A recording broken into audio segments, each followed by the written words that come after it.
Hello everyone. आज के video में हम लोग देखने वाले हैं सब्जेक्ट एंड प्रेडिकेट। इसकी हम डेफिनेशन देखेंगे और साथ ही साथ हम लोग एक्सरसाइज भी रेन मार्टिन की बुक में जो दिया गया है उसको सॉल्व करेंगे।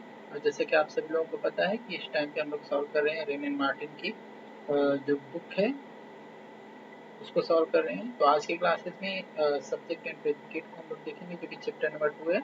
इससे पहले चैप्टर नंबर फर्स्ट सेंटेंस को हम लोग देख लिए जिसमें हम बात की सेंटेंस की डेफिनेशंस के बारे में and how many types of sentence.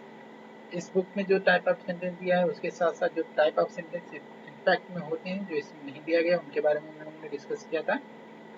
तो आज की वीडियो में चलिए विदाउट वेस्टिंग ऑफ टाइम हम लोग इसको देख लेते हैं। और हाँ, बहुत बच्चों की ये शिकायत रहती है कि सर वीडियोस नहीं मिलते हैं। तो देखो बेटा, जब आप चैनल ओपन करोगे, चैनल के लोगों पे क्लिक कर लोगे तो आप सीधे चैनल पे पहुंच जाओगे। और जब चैनल पे पहुंच जाते हो तो प्लेलिस्ट बनी हुई है, उसमें क्लास 10th की पोएम के लिए अलग प्लेलिस्ट है, क्लास 10th के जो प्रोज के क्वेश्चन आंसर है उसके लिए अलग प्लेलिस्ट है, ग्रामर के लिए अलग प्लेलिस्ट है, सारी चीज़ों के लिए अलग अलग प्लेलिस्ट बनाई गई हैं। तो उसी में आप जाएंगे तो rain and Martin book exercise यहाँ पे मिल जाएगा आपको प्लेलिस्ट में। तो उसमें से आप जाकर के सारे एक्सरसाइजेस को जो रेन एंड मार्टिन की बुक है वहाँ से देख सकते हैं। तो चलिए स्टार्ट करते हैं हम लोग रेन एंड मार्टिन की बुक लेसन नंबर 2। चलिए, सब्जेक्ट एंड प्रेडिकेट। यहाँ पे हमको दो चीज़ों के बारे में पढ़ना है, सब्जेक्ट एंड प्रेडिकेट। देखिए सिंपली यहाँ पे दिया गया है when we make a sentence we name some person or thing। जब हम कोई सेंटेंस बनाते हैं, ठीक है, तो उसमें किसी न किसी पर्सन और किसी न किसी चीज का नाम देते हैं। से समथिंग अबाउट द पर्सन और थिंग, या तो हम उस पर्सन या थिंग के बारे में कुछ कहते हैं। ठीक है, तो देखिए जो हम नाम लेते हैं उसी को क्या कहते हैं, सब्जेक्ट कहते हैं। ठीक है, और जो सब्जेक्ट के बारे में उस पर्सन की या उस थिंग के बारे में कहते हैं उसी को हम क्या कहते हैं, प्रेडिकेट कहते हैं। ठीक है, ये यहाँ पे सिंपली दिया गया है, यहाँ पे डेफिनेशन आप देख सकते हैं। The part which name the person और thing we are speaking about this is called the subject of sentence and the part which is tell about the subject this is called the predicate. जिसके बारे में हम बात करते हैं उसको subject कहते हैं और जो बात हम सब्जेक्ट के बारे में कहते हैं उसको हम प्रेडिकेट कहते हैं। तो सिंपली मैं एक डेफिनेशन जो मेरी अपनी डेफिनेशन है मैं उसको अपने आपके साथ में शेयर करना चाहूँगा कि एक सब्जेक्ट क्या होता है। ठीक है, तो सब्जेक्ट की अगर मैं डेफिनेशन लिखूं तो सिंपली मैं कह सकता हूं about whom we talk, about whom we talk, जिसके बारे में हम बात करते हैं are called subject, are called subject. ध्यान से देखिए, जिसके बारे में हम बात करते हैं आर कॉल्ड सब्जेक्ट, उसको हम सब्जेक्ट कहते हैं। और प्रेडिकेट क्या कहते हैं, ठीक है, पहले सब्जेक्ट को देख लेते हैं। यहाँ पे सब्जेक्ट क्या हुआ, अबाउट हूम वी टॉक, जिसके बारे में हम बात करते हैं उसको हम क्या कहते हैं, सब्जेक्ट कहते हैं। सब्जेक्ट की एक और पहचान होती है, ठीक है, जैसे हु या विच प्लस वर्ब से अगर हम क्वेश्चन करते हैं तो जो उसका आंसर आता है उसको भी हम क्या कहते हैं, सब्जेक्ट कहते हैं। ध्यान से समझिए, ये तो आपको डेफिनेशन बताने में इजी होगा क्या डेफिनेशन में क्या सब्जेक्ट किसको कहते हैं, लेकिन जब आप कॉम्पिटिटिव एग्जाम देंगे तो ये वाला पोर्शन आपको हेल्प करेगा कि कैसे किसी भी सब्जेक्ट को हम पता करें। तो अगर कोई पूछता है डेफिनेशन तो सिंपली आप कह दीजिए अबाउट हूम वी टॉक, जिसके बारे में हम बात करते हैं, जिसके बारे में हम कुछ कहते हैं, उसको हम क्या कहते हैं, सब्जेक्ट कहते हैं।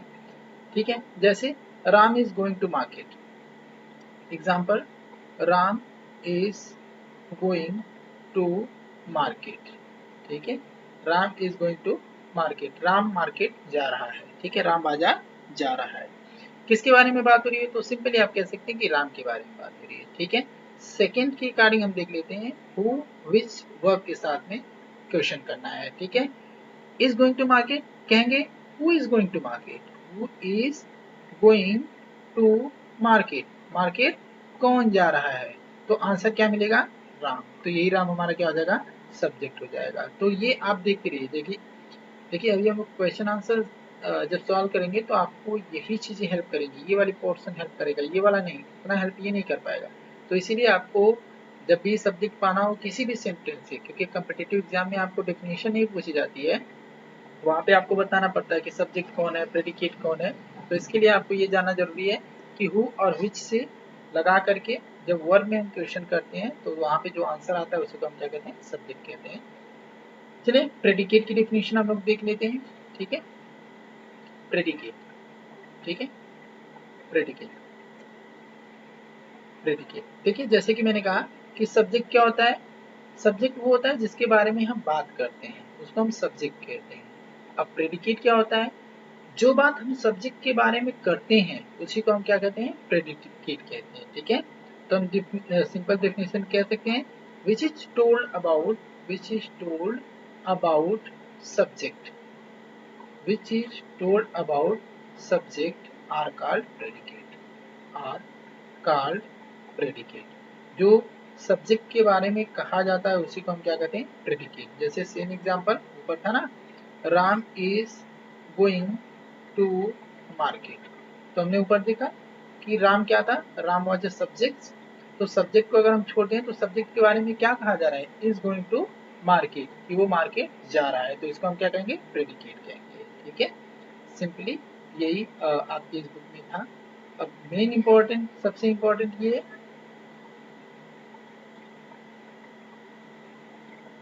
टाइम, ठीक है, ये आपका सब्जेक्ट एंड प्रेडिकेट है। और सबसे इंपॉर्टेंट यहाँ पे ये हो जाता है कि इसकी एक्सरसाइज। अब एक्सरसाइज में आपको, एक्सरसाइज में बहुत कुछ नहीं करना है, यहाँ पे आपको सब्जेक्ट और प्रेडिकेट को देखना है और बताना है कि कौन सा इसमें सब्जेक्ट है और कौन सा इसमें प्रेडिकेट है। ठीक है, चलिए यहाँ पे कुछ चीजें हैं जिसको आप थोड़ा सा ऑब्जर्व कर लीजिए। अब देखिए एक चीज यहाँ पे दी गई जो कि काफी इंपॉर्टेंट लाइन, इसको भी आप देख लीजिए। Imperative sentence, in imperative sentence subject is left out. कोई भी इंपरेटिव सेंटेंस जो होता है उसमें क्या होता है, सब्जेक्ट दिखता नहीं है बट वहां पे होता है। कौन सा होता है, यू।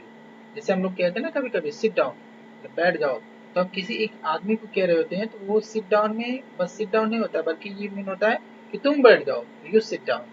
ठीक है, थैंक यू कहते हैं, थैंक यू, तो उसमें कहते हैं ना यू थैंक, यू थैंक्स या थैंक यू, तो यू हम देखेंगे तो इंपेरेटिव सेंटेंस में सब्जेक्ट अगर कहीं कहीं ऐसा सेंटेंस मिल जाए, कहने का मतलब इतना है कि कोई ऐसा सेंटेंस मिल जाए जिसमें आपको सब्जेक्ट समझ में ना आए, बस वर्ब या फ्रेज हो, तो उसमें आप कह देते हैं, कह सकते हैं कि इसमें यू सब्जेक्ट है। ठीक है, जैसे सिट डाउन में यू सब्जेक्ट है, वो देखने तो यू सिट डाउन।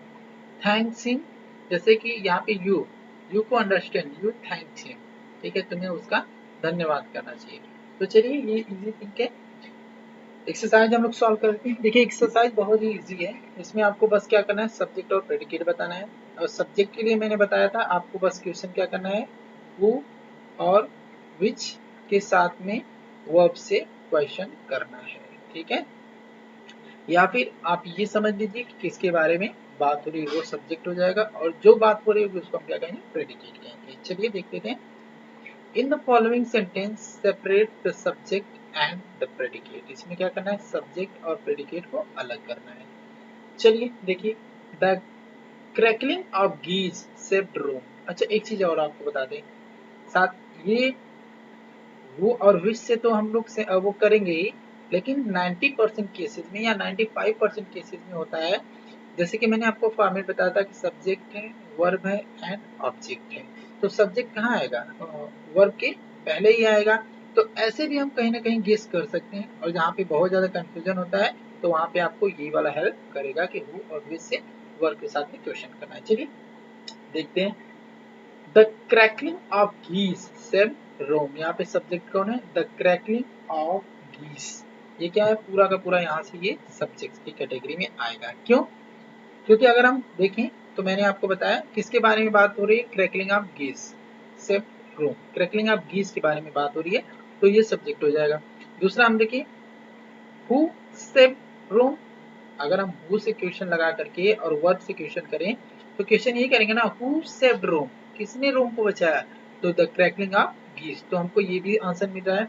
अगर हम तीसरी कैटेगरी के अकॉर्डिंग देखें तो सब्जेक्ट के पहले सॉरी वर्ब से पहले आएगा, तो अगर हम देखें तो ये सेव्ड क्या है, वर्ब है, तो वर्ब से पहले जो भी चीज आएगी वही क्या होगी, सब्जेक्ट होगा। मैं एक दो एग्जांपल आपको डिटेल में बताऊंगा, उसके बाद डायरेक्टली हम लोग सब्जेक्ट और प्रेडिकेट को अलग करना स्टार्ट करेंगे, क्योंकि तब तक चीजें आपको समझ में आ गई होंगी। तो हमने देखा कि द क्रैकलिंग ऑफ गेज क्या था, सब्जेक्ट था, और प्रेडिकेट क्या हो जाएगा, पूरा सेव द रूम हो जाएगा। नेक्स्ट है the boy stood on the burning bag. इसमें सब्जेक्ट क्या है, द बॉय। कैसे पता, मैंने कहा ना किसके बारे में बात हो रही है, 3 पॉइंट है हमारे बारे में, किसके बारे में बात हो रही है, दूसरा हु हिज से क्वेश्चन करेंगे, और तीसरा देखेंगे वर्ब से पहले कौन आया है। पहला किसके बारे में बात हो रही है, द बॉय, बॉय के बारे में बात हो रही है। The boy stood on the burning deck, burning deck पे कौन खड़ा हुआ, बॉय। क्वेश्चन करते हैं who stood on the burning deck, क्योंकि हु से लगा करके ही तो वर्ब में क्वेश्चन करना है ना, तो who stood on the burning deck, तो आंसर क्या है, बॉय। तो बॉय सब्जेक्ट हो गया इस तरीके से भी। और तीसरा देखेंगे कि सब्जेक्ट वर्ब ऑब्जेक्ट के फॉर्मेट में वर्ब से पहले क्या आता है, सब्जेक्ट आता है। तो यहाँ पे हमारा स्टूड क्या है, स्टूड वर्ब है, तो वर्ब से पहले भी द बॉयज आ रहा है, तो ये क्या हो जाएगा, सब्जेक्ट हो जाएगा। और ये चीजें क्या हो जाएंगी, सब्जेक्ट को छोड़ के जो भी बच जाता है वो किस कैटेगरी में आता है, प्रेडिकेट की कैटेगरी में आता है। चलिए नेक्स्ट में अब हम लोग देखते हैं Tubal Cain was a man of might. ठीक है, Tubal Cain was a man of might, तो यहाँ पे सब्जेक्ट कौन होगा, टुबल केन, इसके बारे में बात हो रही है। Was a man of might क्या हो जाएगा, प्रेडिकेट हो जाएगा। Stone wall do not make a prison, stone wall के यहाँ पे सब्जेक्ट हो जाएगा, और do not make a prison यहाँ पे क्या हो जाएगा, प्रेडिकेट हो जाएगा, क्योंकि डू क्या है, यहाँ पे वर्ब का काम कर रहा है, तो वर्ब से पहले वाले सब्जेक्ट होंगे। या फिर who do not make a prison, कौन प्रिजन नहीं बना सकता है, तो स्टोन वॉल, तो यहाँ से भी हमारा सब्जेक्ट स्टोन वॉल मिल जाएगा। इतना में आपको सब्जेक्ट और प्रेडिकेट निकालने आ गया होगा, तो अब फटाफट हम लोग सब्जेक्ट और प्रेडिकेट को छाप लेते हैं, नहीं तो वीडियोस काफी लेंथी हो जाएगी। Question number 5. The singing of the bird delight us.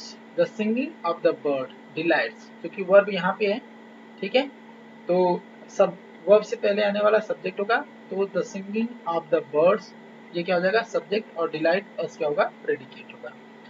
देखिए सबसे इंपॉर्टेंट मैं बार बार कह रहा हूँ आपको, हु से लगा के क्वेश्चन करना, हु से वर्ब में आपका सेंटेंस सब्जेक्ट कहीं पे भी होगा, निकल जाएगा। अगर मैं इसमें क्वेश्चन करूं हु डिलाइट अस, क्वेश्चन मैं हु से करता हूं, हु डिलाइट अस, तो आंसर आता है the singing of the bird, तो ये सब्जेक्ट हो जाएगा। Next question, miss Kitty was rude at the table one day, तो सब्जेक्ट कौन हो जाएगा, miss Kitty, and was rude at the table one day, predicate. He subject has a good money memory, predicate. Bad habits ये क्या होगा, subject. The earth revolves sorry the earth revolves around the sun, who revolves around the sun, who revolves around the सन, कौन घूमता है सन के चारों तरफ, तो आंसर आया द अर्थ, तो सब्जेक्ट हो गया। Nature is the best physician, nature क्या है, सब्जेक्ट है, बाकी जो भी चीजें बच जाती है वो प्रेडिकेट होंगी। Edison invented the photo phonograph, तो एडिशन ये क्या हो जाएगा, subject. The sea has many thousand sand, ठीक है, who has many thousand sand, तो आंसर है द सी, तो सब्जेक्ट हो गया। We can't pump the ocean dry, हम ओशन को ड्राई सूखा नहीं कर सकते हैं, तो भी क्या हो गया, subject.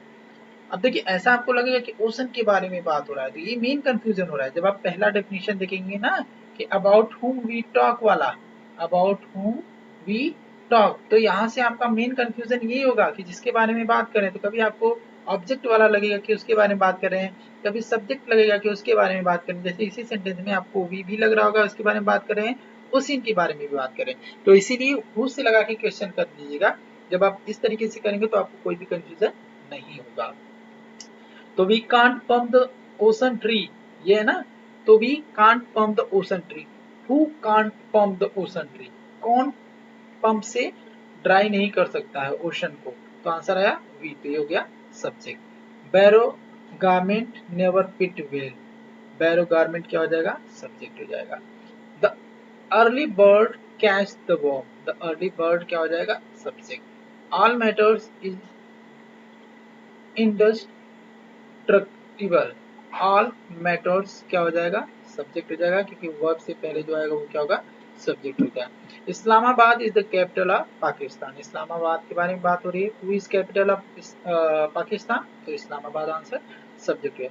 We should profit by the experience, we should profit, should क्या है, हेल्पिंग वर्ब है, मॉडर्न हेल्पिंग वर्ब है, मॉडल है, उससे पहले क्या आएगा, we. All roads lead to Rome, who lead to Rome, किस कौन सब रोम की तरह जाते हैं, तो ऑल रोड ये हो जाएगा सब्जेक्ट।